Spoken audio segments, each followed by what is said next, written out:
আসসালামু আলাইকুম, সবাই কেমন আছেন? আমি আলহামদুলিল্লাহ ভালো আছি। এই যে দেখতেছেন, এই অঞ্চলটা দেখতেছেন, এটা ছিল এক সময় গহীন অরণ্য। সেই অরণ্য থেকে এখন এটা মানুষের বসতবাড়ি হয়েছে। এখানে বসবাস করতো বন্য হিংস্র প্রাণী, বাট এখন দেখেন কত সুন্দর। এটা কিন্তু জলপাই গাছ, শুধু এখানে নয়, পুরো এলাকাটা জুড়ে এখন বাগান হয়েছে। পার্বত্য অঞ্চল কিন্তু এখন আর জঙ্গলে মানে নাই, জঙ্গল নাই বললেই চলে। সব পরিষ্কার হয়ে গেছে, হয়েছে বসতবাড়ি, হয়েছে বিভিন্ন ফল ফ্রুটের বাগান।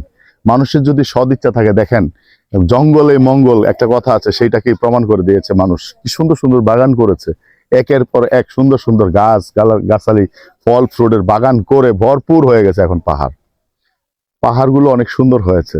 এখন সেই মানে পাহাড় নাই বললেই চলে। যারা বলেন যে রাঙামাটি পার্বত্য অঞ্চলে খুবই একটা দুর্গম এলাকা, আসলে দুর্গম বলতে এখন কোনো কিছু নেই, আছে শুধু সুন্দর সুন্দর গাছ, আছে ফল ফ্রুটের বাগান। সবাই আসবেন, ঘুরে যাবেন। কেমন হয়েছে কমেন্টে সবাই জানাবেন। ধন্যবাদ সবাইকে।